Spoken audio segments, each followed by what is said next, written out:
बिस्मिल्लाहिर्रहमानिर्रहीम। नाज़रीन अस्सलाम वालेकुम, मैं हूँ इमरान वसीम। नाज़रीन, मुल्क में जो इस वक्त सियासी अदम इस्तेहकाम है, इसकी एक वजह नवंबर में होने वाली बड़ी तैनाती को भी करार दिया जाता है। अब लंदन में वज़ीर आज़म शहबाज शरीफ की अपने बड़े भाई नवाज शरीफ के साथ जो एक से ज़ायद मुलाकातें रहीं, इन मीटिंग्स में साबिक़ वज़ीर आज़म नवाज शरीफ ने अपने छोटे भाई वज़ीर आज़म शहबाज शरीफ को नए आर्मी चीफ़ के लिए किस जनरल का नाम प्रपोज़ किया है। नया आर्मी चीफ़ कौन होगा, एक तो ये आप नाज़रीन को बताएंगे, और दूसरी ख़बर में मरियम नवाज़ की बैरून मुल्क रवानगी से मुतल्लिक एक बड़ी अहम ख़बर आपके साथ शेयर करेंगे। और तीसरी ख़बर में बात करेंगे, आज सेनेट में इसहाक़ डार के हल्फ़ उठाने के दौरान जो PTI के सेनेटर्स की जानिब से एहतजाज किया गया, हंगामा आराई की गई, इस दौरान हुकूमत के कायदे ऐवान वज़ीर कानून आज़म नज़ीर तारड़ ने ऐसा क्या स्टेटमेंट दिया जो PTI के सेनेटर हज़रात की तबीयत पे नागवार गुज़रा। और इसके अलावा कुछ दीगर ख़बरें भी इस प्रोग्राम में हम शामिल करेंगे। तो पहली ख़बर से प्रोग्राम का आगाज़ करते हैं।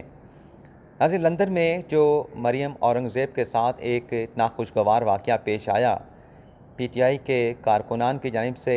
इमरान ख़ान के वोटर सपोर्टर की जानिब से जिस अंदाज से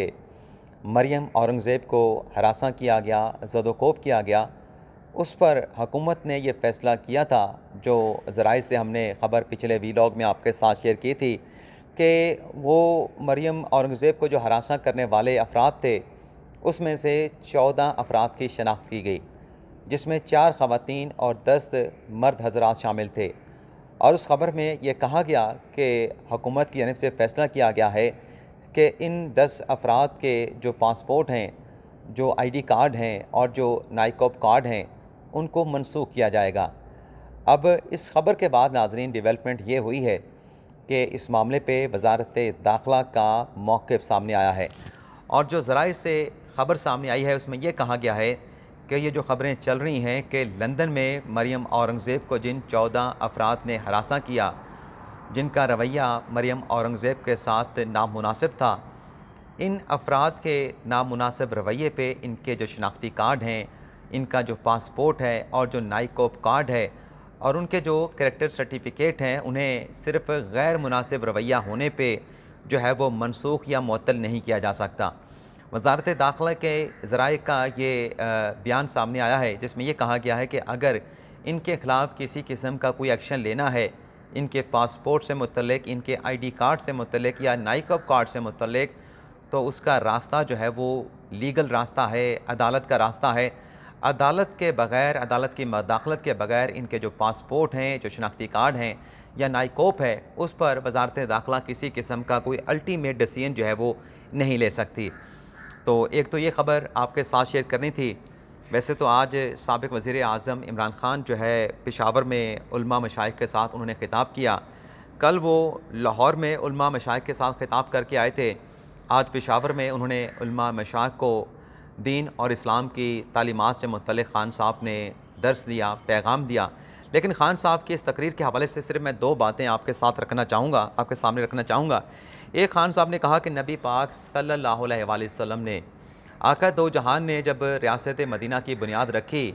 तो रियासत मदीना के लिए जो असूल वज़ह किए गए थे, उन असूलों को मगरब में अडॉप्ट किया गया। ये जो नाज़रीन ख़ान साहब बात करते हैं, इसके साथ मैं 100% एग्री करता हूँ। और मुझे याद है कि 2004-2006 में जब मैं ख़ुद यूनिवर्सिटी में पढ़ता था और इस्लामिक कम्युनिकेशन के हमारे जो टीचर हुआ करते थे, अपना हाफ़िज़ इब्रार साहब, उनकी जानिब से कहा गया था कि अगर मगरब की तहज़ीब से या मगरब के मुआशी निज़ाम से या मगरब के पूरे सिस्टम से एक उनके कल्चर को निकाल दिया जाए और दूसरा उनके मईशत से सूद को निकाल दिया जाए, तो उनका जो निज़ाम है वो इस्लामी निज़ाम रियासत मदीना के बड़े ही करीब तर है। तो ये तो ख़ान साहब की इस बात के साथ मैं इत्तफ़ाक़ करूँगा। दूसरा, ख़ान साहब ने कहा कि अल्लाह ताला ने अपना पैगाम इंसानियत तक पहुँचाने के लिए 1,40,000 पैगम्बर भेजे। तो ये ख़ान साहब ने दूसरी मरतबा गलती की है। इससे पहले भी किसी ख़िताब में ख़ान साहब ने 1,40,000 पैगम्बर की तादाद बताई थी, लेकिन हमने जो किताबों में पढ़ा है और ये प्रोग्राम रिकॉर्ड करने से पहले भी मैंने जो इंटरनेट पे सर्च किया है, वो 1,24,000 जो है वो पैगम्बर बताए जाते हैं, जो अपना अल्लाह ताला की तरफ से इस दुनिया में भेजे गए थे। बस यही दो बातें आपके साथ मैंने करनी थी। आज खान साहब की इस तकरीर का कोई पोस्टमार्टम या उनके बयान का कोई हम मुहासबा नहीं करेंगे। दूसरी नाज़रीन खबर यह है कि मिफ्ताह इस्माइल साहब ने अपना तहरीरी इस्तीफ़ा आज बाकायदा तौर पर वज़ीर आज़म शहबाज शरीफ को भिजवा दिया है और इस इस्तीफ़े में ये कहा गया है कि शुक्रिया अदा किया गया है वज़ीर आज़म शहबाज शरीफ का कि आपने मुझे इस मनसब के मुनासिब समझा और वज़ारत ख़जाना का कलमदान संभालना और मुल्क की खिदमत करना मेरे लिए बाइस जो है वो फ़ख्र है। अब अगली जो खबर है वो PTI के रहनुमा असद कैसर साहब से मुतल्लिक़ है, जिन्होंने FIA की इंक्वायरी के ख़िलाफ़ जो है वो पेशावर हाई कोर्ट से रजू किया था और ये कहा था कि सियासी इंतकाम का निशाना बनाया जा रहा है FIA की निब से और बार बार नोटिस जारी करके तलब किया जा रहा है। तो आज पेशावर हाई कोर्ट का जो बेंच है जस्टिस लाल जान की सरबराही में उन्होंने असद कैसर की इस दरख्वास्त पे मुख्तसर फ़ैसला सुना दिया है। पहले वकला के दलाइल मुकम्मल हुए और दलाइल मुकम्मल होने के बाद जो फ़ैसला सुनाया गया उसमें असद कैसर की जो FIA की इंक्वायरी के ख़िलाफ़ जो PTI के ख़िलाफ़ फ़ॉरेन एडेड पार्टी की तहकीकात चल रही हैं, इंक्वायरी चल रही हैं, उसमें असद कैसर की दरख्वास्त को खारिज कर दिया और FIA को इस सिलसिले में इंक्वायरी जारी रखने का हुक्म दे दिया। और इसके साथ एक और ख़बर भी इमरान खान साहब से मुतल्लिक़ शेयर करके, जो हमारी जो दो बड़ी ख़बरें हैं जिसका मैंने इंट्रो में ज़िक्र किया, बल्कि तीन बड़ी ख़बरें जिसका मैंने इंट्रो में ज़िक्र किया। नाज़रीन, जो इमरान खान साहब ने इल्ज़ाम लगाया कि जो चीफ़ इलेक्शन कमिश्नर हैं वो एजेंट हैं मुसम्मिक नवाज़ के हुक्मरान इत्तेहाद के, तो इस पर इलेक्शन कमीशन का आज रद्द-ए-अमल मौक़िफ़ सामने आया है, जिसमें इलेक्शन कमीशन का ये कहना है कि मुल्क में इंतखाबात कब होंगे इसका फ़ैसला इलेक्शन कमीशन ने नहीं करना, इसका फ़ैसला हुकूमत ने करना है, असम्बली कब तहलील करनी है, इंतखाबात कब कराना है। लेकिन जब भी इंतखाबात का ऐलान होगा इलेक्शन कमीशन हर सूरत साफ शफाफ इंतखाबात को यकीनी बनाएगा और किसी दबाव के बगैर, किसी किस्म का दबाव लिए बगैर आइन और कानून के मुताबिक जो है मुल्क में साफ शफाफ इंतखाबात जो है वो करवाए जाएंगे। अब आ जाते हैं, जैसा कि हमने आपको इसहाक डार से मुतल्लिक दो खबरें इससे पहले भी व्लॉग में शेयर की थी और बताया था कि आज 4 बजे इसहाक डार जो हैं अपना सेनेटर मुंतखब होने का हल्फ उठाएंगे। तो इसहाक डार साहब आज पार्लियामेंट हाउस पहुँचे, वहाँ पे उनका बड़ा इस्तकबाल किया गया, पुरतपाक कह लें, शानदार कह लें, उन्हें फूलों का हार भी पहनाया गया और चैम्बर भी इसहाक डार को जो है वज़ारत ख़जाना का कलमदान संभालने से पहले ही पार्लियामेंट हाउस में जो है वो अलाट कर दिया गया है। और हल्फ उठाने से पहले उनकी चेयरमैन सेनेट साजिद संजरानी के साथ एक मुलाकात हुई और फिर जब सेनेट असम्बली का इजलास शुरू हुआ तो इसहाक डार से हल्फ लिया सादिक संजरानी ने। तो इस दौरान PTI के सेनेटर हजरात की जानिब से शदीद हंगामा आराई की गई, शोर शराबा किया गया, एहतजाज किया गया और वो यही कह रहे थे कि एक मफरूर है, मफरूर कैसे आके हल्फ उठा सकता है।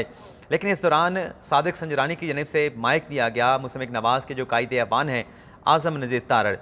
उन्होंने ये कहा कि आज इसहाक डार पे एतराज़ किया जा रहा है,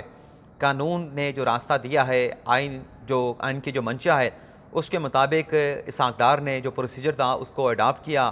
अदालत की जानिब से उन्हें राहदारी जो है वो ज़मानत दी गई, उनके वारंट गिरफ्तारी को सस्पेंड किया गया। उसके बाद वो आके अपना आज हलफ उठा रहे हैं और उनके ख़िलाफ़ कोई फ़ैसला मौजूद नहीं, उनकी कोई कन्विक्शन नहीं। और फिर आज़म नज़ीर तारड़ ने कहा कि आज इसहाक डार पे जो एतराज़ उठाया जा रहा है, यहाँ पे जो शोर शराबा और हंगामा आराई की जा रही है, जो ये सब करने वाले हैं जो PTI के सेनेटर हैं, उन्हें याद होना चाहिए कि जब सदर मुमलिकत आरिफ अलवी थे और वज़ीर आज़म इमरान खान बने थे तो वो भी इश्तिहारी थे और इस दौरान ये सारी डेवलपमेंट हुई थी कि आरिफ अलवी साहब जो है वो सदर बन गए और इमरान खान साहब जो हैं वज़ीर आज़म पाकिस्तान बन गए, तो वो भी इश्तिहारी थे, वो भी वज़ीर आज़म पाकिस्तान बने, वो भी सदर मुमलिकत बने, जिस पर PTI की जानिब से फिर एक मरतबा एहतजाज किया गया, असम्बली में शोर शराबा किया गया, हंगामा आराई करने की कोशिश की गई। तो फिर आज़म नज़ीर तारड़ ने कहा कि ये फैक्ट्स हैं और आपको मालूम है, उन्होंने कहा कि आप बेशक एहतजाज करें, अपना मौक़िफ़ भी इस ऐवान के अंदर दें, लेकिन जो हक़ाइक़ हैं उससे आप जो है वो तरोड़ मरोड़ के आवाम के सामने पेश ना करें। इसके साथ नाज़रीन, जो मरियम नवाज़ से मुतल्लिक़ ख़बर है उस पर आने से पहले आपको ये भी बता दें कि जो इसहाक डार की पाकिस्तान वापसी हुई है, वज़ारत ख़जाना का कलमदान तो वो संभालेंगे ही, लेकिन इसके अलावा वो कौन कौन सी ज़िम्मेदारियाँ सर अंजाम देंगे जो नवाज़ शरीफ की जानिब से जो है वो इसहाक डार को तफ़वीज़ की गई हैं, वो अगले व्लॉग में आपके साथ शेयर करेंगे। और पंजाब का नया वज़ीर आला कौन होगा वो भी अगले व्लॉग में आपके साथ शेयर करेंगे। लेकिन जो मरियम नवाज़ की बैरून मुल्क रवानगी का मामला है, आपको मालूम है कि मरियम नवाज़ ने अपने पासपोर्ट के हसूल के लिए लाहौर हाई कोर्ट में दरख्वास्त दायर की, उस पर एक बेंच बना, वो टूटा, दूसरा बना, वो बेंच तहलील हो गया, तीसरा बना, वो बेंच जो है वो तहलील हो गया, तीसरा बेंच बना, चौथा बना, वो भी तहलील हो गया। तो फिर मरियम नवाज़ की इस दरख्वास्त पे 5वां बेंच जो है वो chief justice Lahore high court की सरबराही में यानी अमीर हुसैन भट्टी साहब की सरबराही में तश्कील दिया गया, जिसमें जस्टिस बाकिर नजफ़ी और जस्टिस तारिक सलीम को शामिल किया गया था। और मरीम नवाज़ की इस दरख्वास्त पर समाअत करते हुए गुज़िश्ता समाअत पर लाहौर हाई कोर्ट ने यह हुक्म दिया था कि नैब और हुकूमत की जानब से इस मामले पर तहरीरी जवाब जो है वो रिपोर्ट जो है वो जमा कराई जाए। तो 27 सितंबर तक इस केस की समाअत को मुलतवी किया गया था। तो आज मरीम नवाज़ की पासपोर्ट हसूल की इस दरख्वास्त पर समाअत होना थी। नैब की रिपोर्ट भी आई जिसमें कहा गया कि मरीम नवाज़ का जो पासपोर्ट है बेशक उन्हें वापस कर दिया जाए। इस पे नैब को किसी किस्म का कोई एतराज़ नहीं, लेकिन नहीं पहुँचे तो मरीम नवाज़ के जो वकील हैं अमजद परवेज़ वो आज कमरा अदालत में नहीं पहुँचे। अदालत आई, नैब के हुकाम आए और दीगर मुतलका हुकाम कमरा अदालत में फ्री कैन मौजूद थे, लेकिन अमजद परवेज़ अदालत नहीं पहुँच सके और अदालत को बताया गया कि अमजद परवेज़ रास्ते में हैं, कुछ देर के बाद वो कमरा अदालत पहुंच जाएंगे। लेकिन chief justice Lahore high court justice अमीर हुसैन भट्टी की जानब से ताख़ीर करने के ऊपर यानी अदालत में ना पहुंचने पे अमजद परवेज़ पे शदीद बरहमी का इजहार किया गया और ये कहा गया कि उन्हें मालूम था कि किस वक्त समाअत होनी है, समाअत का वक्त उन्हें मालूम था, लेकिन उसके बावजूद भी वो वक्त से पहले कमरा अदालत में नहीं पहुँच सके। तो अदालत ने इस केस की समाअत को आज किसी कार्रवाई के बगैर जो है वो 3 अक्टूबर तक मुलतवी कर दिया और जैसे बेंच उठ के बाहर गया तो अमजद परवेज़ साहब भी जो है वो कमरा अदालत में पहुंच गए। अब आ जाते हैं, जैसे कि हमने आपको बताया कि नवाज़ शरीफ लंदन में मौजूद हैं और वज़ीर आज़म शहबाज शरीफ अमेरिका में यूएन असम्बली के इजलास में शिरकत करने के लिए वाया लंदन जो है वो अमेरिका गए थे। वहाँ पे उन्होंने जो मलका जिनका इंतकाल हुआ बरतानिया का, उनकी आखिरी रस्मात में भी शरीक हुए। अपने बड़े भाई नवाज़ शरीफ के साथ मुलाकात की। अमेरिका जाने से पहले अमेरिका से वापसी के दौरान एक मरतबा फिर वो लंदन ठहरे, वहाँ पे मुस्लिम लीग नवाज़ का अहम इजलास हुआ। इस इजलास में नाज़रीन वैसे तो मुस्लिम लीग नवाज़ के वज़रा ये कह चुके हैं कि नवाज़ शरीफ की मुशावरत के साथ नए आर्मी चीफ की तैनाती की जाएगी। तो अब यह ख़बर सामने आई है कि जो 1-on-1 मुलाकात हुई वज़ीर आज़म शहबाज शरीफ की अपने बड़े भाई नवाज़ शरीफ के साथ, इस मुलाकात में नवाज़ शरीफ ने शहबाज शरीफ से कहा है कि एक्सटेंशन का मामला तो क्लोज़ है। यानी जो लोग ये राय देते हैं या जो तासुर देते हैं कि हो सकता है कि जनरल बाजवा साहब को एक्सटेंशन दे दी जाए, हत्ता कि DG ISPR का स्टेटमेंट रिकॉर्ड पे मौजूद है कि बाजवा साहब ने एक्सटेंशन लेने से इनकार कर दिया है कि वो एक्सटेंशन नहीं लेंगे। हुकूमत ऑफ़र भी करेगी तब भी एक्सटेंशन नहीं ली जाएगी। तो ये जो मुलाकातें हुई, इस मुलाकातों में ये बताया जा रहा है कि नवाज़ शरीफ ने शहबाज शरीफ से ये कहा है कि एक्सटेंशन के बारे में तो आप सोचें ना। यानी आर्मी चीफ को एक्सटेंशन देने का जो चैप्टर है वो नवाज़ शरीफ की हद तक क्लोज़ कर दिया गया है। नवाज़ शरीफ ने उस चैप्टर को, उस बाब को बंद कर दिया है। और इन मुलाकातों में नवाज़ शरीफ ने शहबाज शरीफ से ये कहा है कि आपके पास जो फ़हरिस्त GHQ से वाया वज़ारत दिफ़ा आएगी, उनमें जो जर्नील होंगे जो मेरिट पे आते हैं, जिनकी रिकमेंडेशन आएगी, उनमें से आप जो है वो नए आर्मी चीफ का इंतखाब करेंगे। लेकिन एक्सटेंशन का जो मामला है वो बिल्कुल नहीं होगा, एक्सटेंशन नहीं दी जाएगी। और उससे पहले भी आपको मालूम है कि जनरल रहील शरीफ भी मुख्तलिफ़ तरीक़ों से मैसेज दिए गए नवाज़ शरीफ को जब वो वज़ीर आज़म थे कि एक्सटेंशन दी जाए, तो नवाज़ शरीफ ने जनरल रहील शरीफ को भी एक्सटेंशन नहीं दी थी। तो नवाज़ शरीफ ने अब जनरल कमर जावेद बाजवा को भी एक्सटेंशन ना देने का जो है फ़ैसला किया है। यानी अब जो भी हो जाए, बाजवा साहब की तौसीह तो गालिबन आज तक की रिपोर्ट के मुताबिक उनकी एक्सटेंशन नहीं होगी। नया आर्मी चीफ जो आएगा, जो नीचे लेफ्टिनेंट जनरल मौजूद हैं, जो 5 से 6 नाम बताए जाते हैं, उन्हीं में से किसी को नया आर्मी चीफ जो है वो अपॉइंट किया जाएगा।